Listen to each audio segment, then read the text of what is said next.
Y vamos a entrar en nuestro estudio en el capítulo 27 de Isaías. Estamos compartiendo la profecía de Isaías, que es la Biblia en miniatura.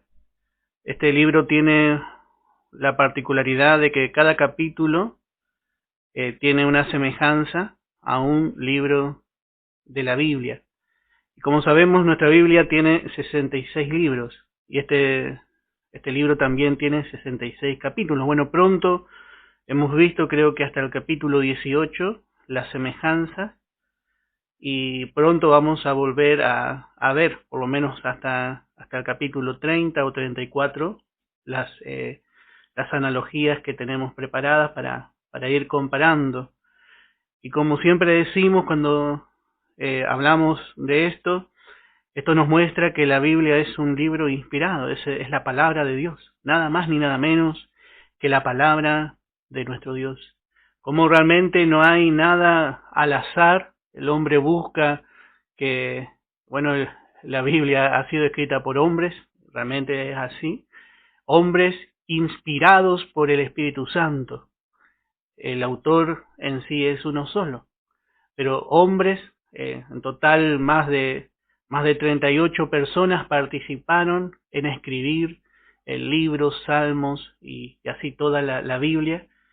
Pero la Biblia no se contradice en ningún lugar, hermano. No hay contradicción. Solamente hay que estudiarla bien. Hay que aprender a estudiarla bajo la guía de su autor, bajo la guía del Espíritu Santo. Bueno, y vamos a ver en el capítulo 27 de Isaías. Vamos a leer desde el verso 6 en adelante. Y dice: días vendrán cuando Jacob echará raíces, florecerá y echará renuevos Israel, y la faz del mundo llenará de fruto. ¿Acaso ha sido herido como quien hirió, o ha sido muerto como los que mataron? Con medida lo castigarás en sus vástagos, en los renuevos con su recio viento, en el día del aire solano. De esta manera, pues, será perdonada la iniquidad de Jacob, y este será todo el fruto, la remoción de su pecado, cuando haga todas las piedras del altar como piedras de cal desmenuzadas, y no se levanten los símbolos de acera ni las imágenes de sol. Así vemos que va a llegar un día, dice la palabra, días vendrán. Otra vez está mirando Dios, el profeta le está mostrando a este pueblo que días vendrán donde Israel será restaurado. Y es algo muy precioso porque antes de que Israel necesite restauración, bueno, Isaías está profetizando su restauración. El pueblo todavía no había caído en eso, pero como el Espíritu Santo muestra. Y como también decimos, no debemos dejar de perder de vista, que este será uno de los libros que Israel va a leer en medio de la tribulación y la gran tribulación, especialmente en la gran tribulación, en los últimos 3 años y medio de los 7 años de tribulación y gran tribulación que ya vienen sobre la tierra. Bueno, Israel va a leer esto y se va a ver reflejado, va a ver el propósito de Dios, muchas cosas ellos van a entender, cosa que nosotros hoy, por la gracia de nuestro Dios, estamos entendiendo. Y dice en el verso 6, dice que las ramas fructíferas de Israel llenarán la tierra. Y así va a ser en el milenio. Así como una enregadera que crece bien y toma todo el alambrado y bueno, y da quizás flores y hasta fruto. Así va a ser Israel en la tierra. Porque Israel va a estar bien establecida entre las naciones. Y como vemos, Dios va a cuidar de ella, de tal forma que ella va a dar fruto. Así vamos a ver a Israel en el milenio. Y dice en Isaías capítulo 35, en el verso 2, podemos leer desde el verso 1. Dice: se alegrará en el desierto y la soledad, el yermo se gozará y florecerá como la rosa. Y dice: florecerá profusamente, y también se alegrará y cantará con júbilo. La gloria del Líbano le será dada, la hermosura del Carmelo y de Sarón. Ellos verán la gloria de Jehová y la hermosura del Dios nuestro. Va a haber grande hermosura en Israel, pero esta hermosura, va a llenar toda la tierra. Israel será como una enregadera que, irá creciendo, irá llenando toda la tierra del evangelio del reino. Al final sí, este evangelio del reino será predicado, pero no antes que el evangelio de la gracia sea anunciado en esta dispensación. En esta dispensación predicamos el evangelio de la gracia. El apóstol Pablo lo llama mi evangelio. Pero en el milenio, así se extenderá el evangelio del reino. El evangelio del reino será anunciado por todas partes. ¿Y quién sino los judíos serán los primeros en levantarse y evangelizar las naciones? Y toda la tierra, va a recibir este evangelio, y la tierra va a ser un jardín como un Edén. Dice que florecerá profusamente, dice. Va a ser realmente bien tupido. Realmente va a ser una gloria nunca ni antes jamás vista. Pero porque Israel florecerá. El mundo en este tiempo está en un desorden. Y dice en el verso 1, por eso leímos capítulo 35, verso 1, dice, se alegrará en el desierto. El mundo es un desierto, Israel es un desierto. ¿Por qué? Porque Israel no floreció. Cuando Israel fue puesta en Canaán, fue despedregada, habíamos visto la viña de Dios, esas piedras hablan de las naciones que Dios quitó, había puesto un montón de cosas para que Israel floreciera y dé fruto. Sin embargo, Israel no floreció ni tampoco dio fruto. No floreció, no mostró la hermosura de Dios a las demás naciones y tampoco dio fruto. Entonces quedó como un desierto.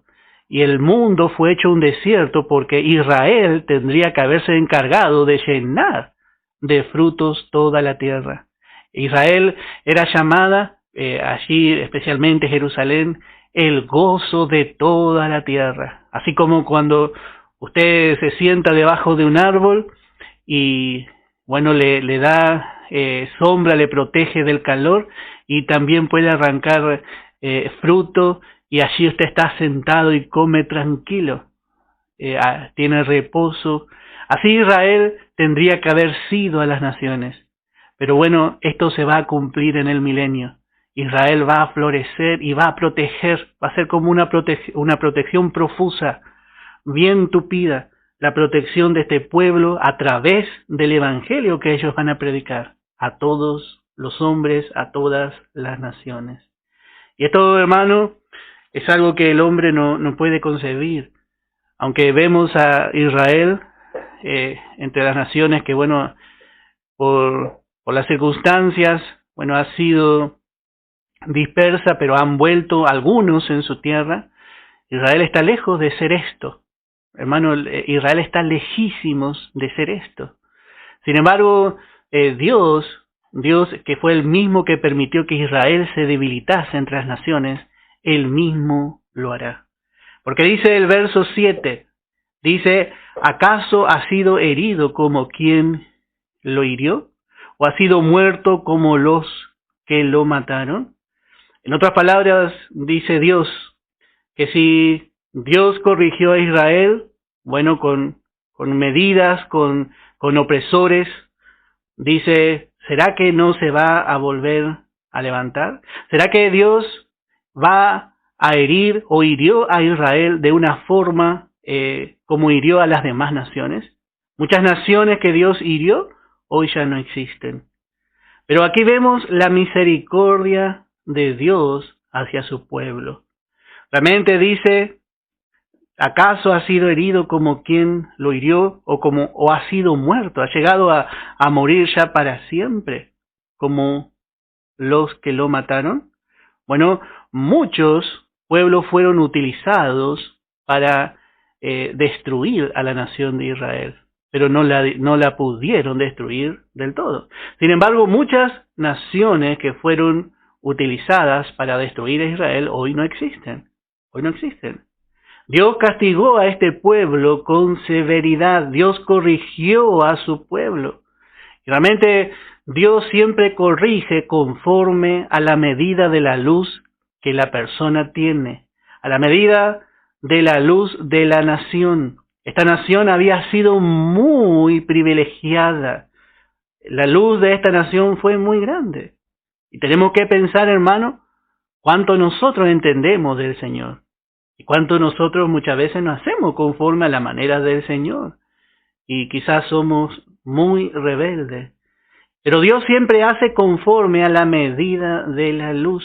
Porque así, conforme a la medida de la luz, es la responsabilidad. Conforme a lo que nosotros entendemos, bueno, delante de Dios también, es nuestra responsabilidad.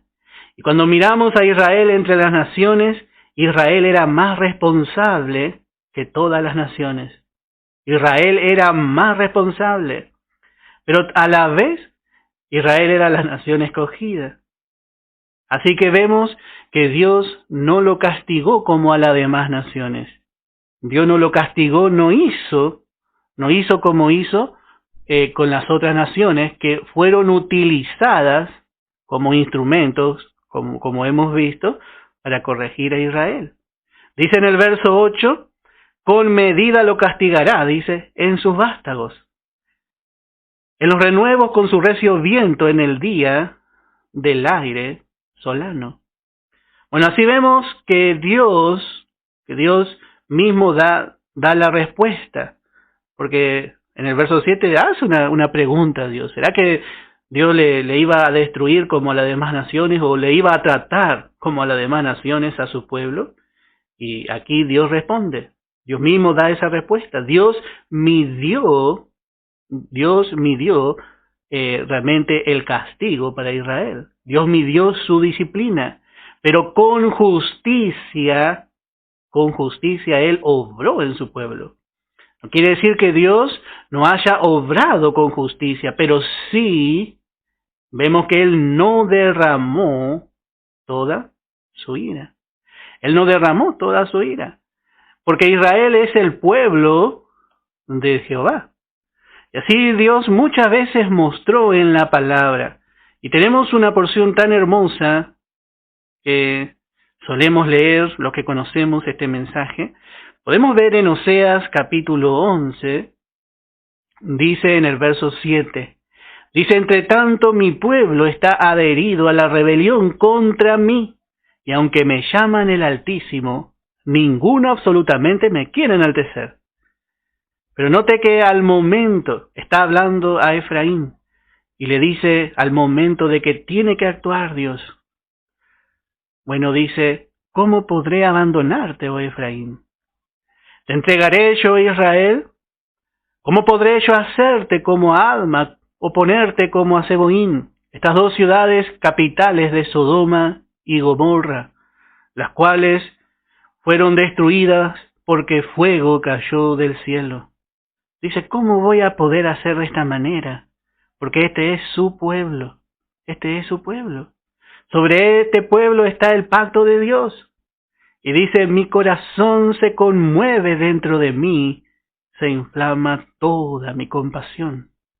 No ejecutaré el ardor de mi ira, ni volveré para destruir a Efraín, porque Dios soy, y no hombre, el santo en medio de ti, y no entraré en la ciudad. Así Dios corrigió a su pueblo, pero con medida. Y así también Dios hace con nosotros. Dios nos corrige con misericordia. Dios tiene la misma misericordia por amor a su Hijo en nosotros. Dios tiene misericordia, hermano. Y cuando Dios corrige, muchas veces Dios permite que haya alguna destrucción, quizá en nuestra vida, pero Dios está mirando nuestra pronta restauración. Dios no está mirando que usted o que yo quede así, totalmente destruido para siempre, sino que Dios mira nuestra restauración. Dios sabe que necesitamos muchas veces ser corregidos y a veces Dios con severidad nos corrige. Pero, hermano, también Él sabe restaurar. Él sabe cómo sanar la herida que Él mismo hace. Y esto es la misericordia de Dios, porque somos sus hijos. Él nos corrige como a sus hijos. A veces nos queremos desanimar, a veces queremos, hermano, bajar un poco los brazos porque estamos pasando por un poco de corrección. Pero, hermano, la corrección de Dios vale la pena pasar. Porque va a pasar, hermano. Su enojo va a pasar. En cambio, cuando el hombre a veces disciplina, dice un hermano, le dan perpetua. Así es, hermano. Porque el hombre no tiene misericordia. Pero, hermano, nosotros tenemos que aprender cómo es la manera de Dios. Dios es severo, sí, Dios es severo. Dios corrigió a su pueblo, pero con medida. Y a veces nosotros vemos quizás algún hermano que ha caído, vemos algún hermano que ha caído y quizás delante de todos, y queremos realmente que Dios ajusticie con fuerza. Un hermano, alguna hermana, y bueno, nosotros estamos esperando ahí. Si es posible, hacemos como pidió Juan y dice, Señor, ¿quiere que caiga fuego del cielo y lo consuma? Y le miró bien el Señor diciendo, vosotros no sabéis de qué espíritu sois. Porque ese es el espíritu del hombre. El espíritu del hombre no mide la fuerza. No mide la fuerza que utiliza hacia sus hermanos. Pero Dios no es así. Dice en Jeremías, capítulo 30 de Jeremías, dice en el versículo 11, porque yo estoy contigo para salvarte, dice Jehová, y destruiré a todas las naciones entre las cuales te esparcí. Estas naciones fueron utilizadas para esparcir a Israel. Pero dice, le habla directamente a su nación rebelde. Pero a ti no te destruiré, dice, sino que te castigaré con justicia. De ninguna manera te dejaré sin castigo. A veces, hermanos, nosotros no vemos cómo Dios está haciendo en una vida. Hermano, dice la palabra que en una familia el padre tiene, el uso de la corrección. Y dice el apóstol Pablo, dice, de las cuales todos hemos sido participantes. Todo hemos pasado, hermano. Si, hermano, usted es hijo de Dios, si aún no ha pasado, usted va a pasar por la corrección de Dios. Pero esa corrección nosotros vemos que es tolerable. Es tolerable, a veces es dura, pero se puede tolerar. Y todo hemos pasado. Y todos aquellos que hemos pasado por la corrección de Dios, cuando vemos a nuestro hermano, bueno, nosotros deseamos que pase pronto también. Porque ninguno de nosotros como hermanos debemos desear ver sufrir a nuestro hermano. Pero sí debemos desear que Dios cumpla su propósito en él. Y a veces vemos que la carne no hace así. La carne quiere que el castigo se dé y si es posible que se agrave un poco más. Ese es el deseo de la vieja creación. Nuestra carne, hermano, no tiene misericordia. Siempre vemos cómo actuó Edom, cómo actuó Esaú, cuando Dios estaba corrigiendo a la nación de Israel. En Abdías dice en el verso 12, Dios le dice a Edom, no debiste. Y aquí vemos los 7 no debiste sobre Edom. Los 7 no debiste sobre Edom. Y dice en el verso 12, pues no debiste tú haber estado mirando en el día de tu hermano, en el día de su infortunio. No debiste haberte alegrado de los hijos de Judá en el día que se perdieron, ni debiste haberte jactado en el día de la injusticia. No debiste haber entrado por la puerta de mi pueblo en el día de su quebrantamiento. No, no debiste haber mirado su mal en el día de su quebranto, ni haber echado mano a sus bienes en el día de su calamidad. Tampoco debiste haberte parado en las encrucijadas para matar a los que de ellos escapasen, ni debiste haber entregado a los que quedaban en el día de la angustia. Como Dios miró, y si Dios no hubiese visto esto en el corazón de Edom, y si Dios no hubiese mandado y levantado al profeta Abdías, nosotros no nos hubiésemos enterado de Edom, que Edom hizo esto. Pero vemos cómo Dios tomó en cuenta aún lo que Edom hizo. Y como sabemos, Edom representa al hombre viejo. El hombre viejo en nosotros es así. Está esperando que Dios le abandone. Y bueno, y sí, quizá tiene algo escondido en su corazón hacia su hermano y más desea. Pero hermano, nosotros no debemos ser así, porque todos hemos sido participantes de la corrección de Dios. Si nuestro hermano está pasando o si va a pasar, vamos a dejarle al Padre, porque el Padre, así como Dios trató con usted y conmigo con misericordia, Dios va a seguir haciendo de la misma manera con cada uno de nuestros hermanos. Y nuestra parte, hermano, debe ser interceder. Vemos que los fieles en todos los tiempos no hicieron conforme a la ley. Ninguno obró con juicio. Todos se pararon e intercedieron. Vemos en Daniel, vemos en Samuel, vemos en Moisés, vemos en Nehemías. Todos tenían el mismo espíritu, tenían el espíritu de la gracia. Y así, hermano, nosotros especialmente que estamos aprendiendo la gracia de Dios, necesitamos, hermano, poder tener la revelación de esto, para poder ser una bendición, porque acuérdese que los vencedores, hermano, van a ser sacerdotes. Son sacerdotes, son reyes, pero también son sacerdotes. Son sacerdotes porque interceden por sus hermanos. No le condena, no le pone bajo temor, sino que ahí Dios realmente está obrando. Y a veces nosotros queremos pisarle un poco más, hacer como hizo Edom. Pero hermano, ahí vemos cómo es nomás nuestra vieja creación que no tiene misericordia. Dice en Jeremías capítulo 46, en el verso 27 y en el verso 28. Y tú no temas, siervo mío Jacob, ni desmayes Israel, porque aquí yo te salvaré de lejos, y a tu descendencia de la tierra de su cautividad. Dios le está hablando a su pueblo que iba a ir cautivo. Y antes de que vaya cautivo, le dice, usted va a ir cautivo, porque tiene que ir cautivo por su desobediencia. Pero Dios le dice, de allí te salvaré de lejos, dice. Y volverá Jacob, y descansará, y será prosperado, y no habrá quien lo atemorice. Tú, siervo mío Jacob, no temas, dice Jehová, porque yo estoy contigo, porque destruiré a todas las naciones entre las cuales te he dispersado. Pero a ti no te destruiré, sino que te castigaré con justicia, y de ninguna manera te dejaré sin castigo.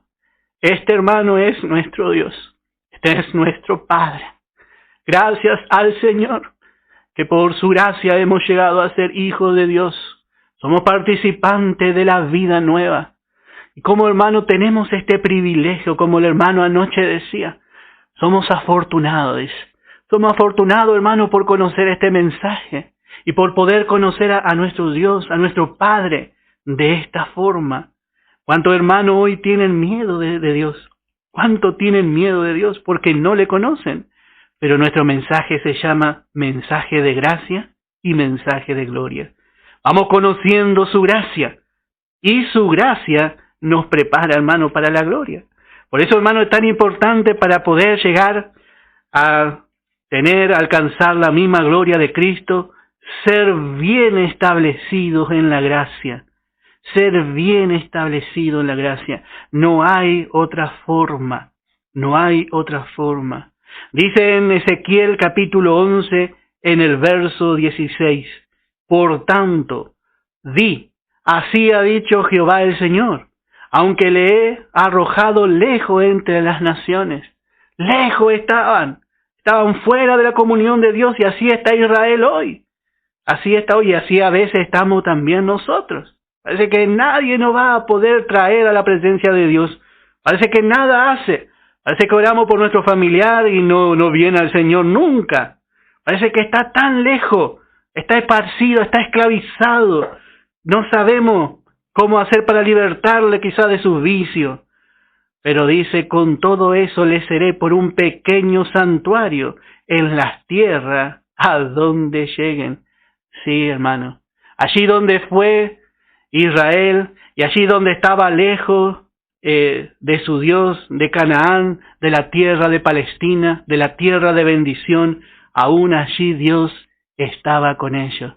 Y anoche decía el hermano, tenemos un privilegio, dice, porque Pablo dice que era preso, dice, pero del Señor Jesucristo. El Señor estaba preso ahí con Pablo. Pero también dice que aún con este pueblo desobediente y que fue esparcido por su desobediencia, dice que Jehová era un pequeño santuario para ellos. Un pequeño refugio tenían. Un pequeño refugio ellos tenían. Y así, hermano, es con el Hijo de Dios. Así es con el pueblo de Dios. Dice el verso 17, di por tanto, así ha dicho Jehová el Señor, yo os recogeré de los pueblos y os congregaré de las tierras en las cuales estáis esparcidos, y os daré la tierra de Israel. Y volverán allá y quitarán de ella todas sus idolatrías y todas sus abominaciones. Así vemos el gran amor de Dios. Cuando el creyente está lejos, bueno, Dios está operando. Y Dios, cuando vemos que cuando una persona se convierte al Señor, a veces nosotros no entendemos lo que pasa, hermano. Bueno, el Espíritu Santo le convenció. Y así como en el capítulo 1 de Génesis vemos que el Espíritu Santo anidaba sobre la persona y le quería convencer. Y así hasta como eso se compara como una gallina con el huevo, que ahí le da cierta temperatura y con ternura, con cuidado, no vaya a ser que rompa el huevo, sino que con ternura le da el calor, se apoya suavemente. Así el Espíritu Santo está en la persona hasta que nace, hasta que esa persona viene y recibe a Jesús y se entrega. Y dice, usted le dice, ¿va a hacer la oración de fe? Sí, dice. Dice usted, este capaz que viene por algo. Pero usted no ve el trabajo del Espíritu Santo, cuánto estuvo anidando en el huevo. Bueno, así la misma cosa sucede con el creyente cuando no se arrepiente. Anda sin arrepentimiento por ahí. Y anda así en su voluntad. Y el mismo Espíritu Santo está allí dándole esa convicción para que se arrepienta. Dios no le va a dejar. Y bueno, puede rechazar también la voz del Espíritu Santo. Pero el Espíritu Santo sigue trabajando. Porque allí donde va ese creyente, va la vida de Cristo. Y eso es lo que a veces nosotros nos olvidamos, que nosotros somos realmente somos un carro, somos un vehículo de una vida nueva, que lleva una vida nueva, y no nos damos cuenta las ventajas que tiene un hijo de Dios. Y a veces le queremos tratar peor que a un impío, a veces le queremos, ni siquiera a veces le queremos recibir, pero es nuestro hermano, es nuestro prójimo, y debemos ayudarle y debemos hacerle bien. Y si todavía no está arrepentido, bueno, vamos a seguir orando, pero nunca le vamos a tratar como un enemigo, porque ese tiene la vida de Cristo, y Cristo pagó precio de sangre por él. Y Dios va a tratar, no trate de tratar usted, ni siquiera puedo decir que, bueno, yo podría tratar con alguien, nadie puede tratar con una persona, solamente Dios. Porque Dios ve el interior, Dios ve realmente lo que ocurre dentro del corazón. Dice, vamos a volver a nuestro estudio, dice en el verso 9, dice, de esta manera, pues será perdonada la iniquidad de Jacob, y este será todo el fruto, la remoción de su pecado, cuando haga todas las piedras del altar como piedras de cal desmenuzadas, y no se levanten los símbolos de acera ni las imágenes del sol. Bueno, así vemos que cuando Dios corrige, el castigo de Dios produce arrepentimiento. El castigo de Dios, hermano, produce arrepentimiento. Israel será perdonado. Israel será perdonado. Y ellos se van a sentir realmente nuevamente recibidos por Dios. Y ese es el gran problema, hermano, cuando el hombre quiere corregir. El hombre quiere corregir y después quiere ver y quiere humillarle a su hermano, si es posible que pida perdón delante de todos. Y eso, hermano, es un método humano que nunca ni jamás va a dar resultado. Porque Dios es el que produce el arrepentimiento. Y si el arrepentimiento ya está, ¿quiénes somos nosotros para pedir que el hermano siga humillándose y así? Bueno, hay hermanos que nunca se arrepienten y usan estas cosas también como un pretexto para no arrepentirse, para no congregarse y andar así en su pecado. Pero hay algunos que se han arrepentido y Dios también ve. Pero en todo caso siempre vamos a ver que Dios tiene el control de todas las vidas. Y Dios tiene el control también de todas las circunstancias. En el corazón de Israel había iniquidad. Y cuando Dios se refiere al anticristo, le llama el inicuo, porque nos habla de rebelión. En el corazón de Israel siempre hubo rebelión, siempre hubo rebelión. Pero dice, será perdonada la iniquidad, la rebelión. Note que esta rebelión es diabólica porque nació primeramente en Satanás. En Satanás que no quiere ajustarse a la autoridad divina, a la autoridad de Dios. Ahí sí se originó. Y así este pueblo actuó así, con este mismo principio que vemos en Satanás. Y esta rebelión no terminó allí, sino que esta rebelión le llevó a la idolatría. Le llevó a la idolatría. Por eso no te dice, será perdonada la iniquidad de Jacob. Y dice, y cuando sea perdonado, cuando el Señor genere este arrepentimiento en su pueblo, este arrepentimiento que es según Dios, bueno, va a ser su fruto, dice. Dice, la remoción de su pecado. Cuando haga todas las piedras del altar como piedra de cal desmenuzadas, y no se levanten los símbolos de acera ni las imágenes del sol. Cuando una persona está arrepentida, quiere quitar los tropiezos. Y así va a haber, hermano, va a haber. Dios ya le perdonó, y bueno, Israel solo va a dejar esa idolatría, porque su rebelión le llevó a la idolatría. Pero note que la disciplina de Dios produce un fruto realmente de paz. Solamente la disciplina de Dios. A veces el hombre quiere decir, bueno, yo voy a hacer así, y bueno, le voy a hacer sentar allá en el último banco, y si es blanco mejor para que todos sepan, y eso, hermano, no va a producir lo que produce la disciplina de Dios. Y si hay algo que hacer, Dios deja en la mano de los espirituales, porque los espirituales van a obrar, hermano, con justicia, pero también con misericordia. Esto no es algo para hacer así nomás. A veces pasa una cosa y parece que nadie hace nada también, pero Dios tiene su forma. Pero a veces pasa como en los Corintios, no es nuestro tema el día de hoy, pero a veces ponemos a juzgar a lo de menor estima. Entonces, por supuesto, no hay ningún resultado. Pero damos gracias a Dios que, como dice el apóstol Pablo, el apóstol dijo, el que me juzga es el Señor. Hermano, ninguno de nosotros dejamos de ser observados por nuestro Señor. Y Él se va a ocupar. Usted no se preocupe de castigar a su hermano. Deje que el Señor, hermano, el Señor sabe cómo hace las cosas.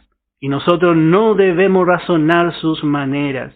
En Hebreos capítulo 12 dice en el versículo 5, y habéis ya olvidado la exhortación que como a hijos se os dirige diciendo, hijo mío, no menosprecie la disciplina del Señor, ni desmayes cuando eres reprendido por Él. Porque el Señor al que ama disciplina, y la disciplina muchas veces es de palabra, pero a veces la disciplina tiene que ser con una varita. Y ahí nosotros queremos disparar, queremos correr, pero ¿cómo vamos a correr del Señor? De mi papá yo corrí mucho tiempo porque me quería pegar con la varita, pero del Señor no podemos disparar, hermano. Y Él sabe cómo disciplinarnos, porque dice, al que ama le disciplina. Esa es la parte, digamos, oratoria. Nos dice, no haga así. Pero bueno, nosotros vamos para otro lado. Y dice, y azota, dice. Esa ya es la otra parte. Pero ambas son las muestras de su gran amor, porque Él nos ha recibido como sus hijos. ¿Y quién de nosotros quiere que su hijo salga mal? ¿Quién de nosotros quiere que su hijo sea quizá un maleducado, o un ladrón, o un asesino? ¿Quién de nosotros quiere que su hijo esté allí por la calle desobedeciendo a todos, desobedeciendo todas las normas? Nosotros queremos realmente que nuestros hijos salgan bien. Por eso también le disciplinamos. Y dice, si soportáis la disciplina, Dios os trata como a hijos. Porque ¿qué hijo es aquel a quien el padre no disciplina? ¿Qué hijo? Dice, qué raro. Bueno, estamos en un tiempo, hermano, donde el mundo está al revés. Ya no se puede disciplinar a los hijos. Y esto no quiere decir que usted vaya a lastimar a su hijo. No hace falta lastimar a nuestros hijos. Nosotros tenemos que ponernos en su lugar. Usted también fue chico y bueno, yo he escuchado a muchos padres, a madres que se arrepienten de haber sido tan duro, quizá haber lastimado a sus hijos cuando eran chicos, porque perdemos la paciencia. Pero bueno, no debemos, es peor, hermano, también lo que el mundo quiere hacer ahora, dejarle sin disciplina. Y en este tiempo que Pablo escribió, esto era algo raro, si un padre no corregía a su hijo. Directamente la Biblia dice que el padre que no corrige a su hijo es porque no le quiere. Este era el pensamiento, y es el pensamiento que tiene que forjar también nuestra mente. Y es el pensamiento de Dios. Si Dios no nos corrigiese, es porque Él no busca, Él no quiere nuestro bien. Y dice, pero si se os deja sin disciplina, verso 8, de la cual todos han sido participantes, entonces sois bastardos y no hijos. Por otra parte, tuvimos nuestros padres terrenales que nos disciplinaban y los venerábamos. ¿Por qué no obedeceremos mucho mejor al Padre de los Espíritus y viviremos? Y aquellos ciertamente por pocos días nos disciplinaban, como a ellos les parecía, pero para lo que nos es provechoso, para que participemos de su santidad. Esa santidad, hermano, nosotros tenemos en provisión, pero esta santidad también tiene que ir manifestándose. Y esto es el producto de su disciplina. Y dice que es verdad que ninguna disciplina al presente parece ser causa de gozo. ¿A quién le gusta, hermano, estar disciplinado por Dios? ¿Cuántas veces pasa así? Y Dios tiene su manera. ¿A quién le gusta? ¿A quién le gusta corregir a los hijos? ¿Y a quién le gusta ser corregido? Y no dice, al presente, dice, no parece ser una causa de gozo, sino de tristeza. Pero después, dice, da fruto apacible de justicia. Hay un anhelo de justicia en los que en ella han sido ejercitados. Y así hará Dios con Israel, así como Dios hace con nosotros. Dios nos corrige, y a veces, hermano, quedamos fuera de la comunión con Él, pero Él nos corrige con amor, nos deja a veces seguir nuestro camino. Y allí quizá, como cabeza dura, bueno, sufrimos fuera de la voluntad de Dios. Pero Dios usa eso para que nosotros podamos participar, dice, de su santidad. Y produce en nosotros un fruto. Produce en nosotros un fruto. Y a veces, hermanos, nosotros parece que nos queremos quejar un poco de todas estas cosas. Pero es necesario. Es realmente el gran amor de Dios.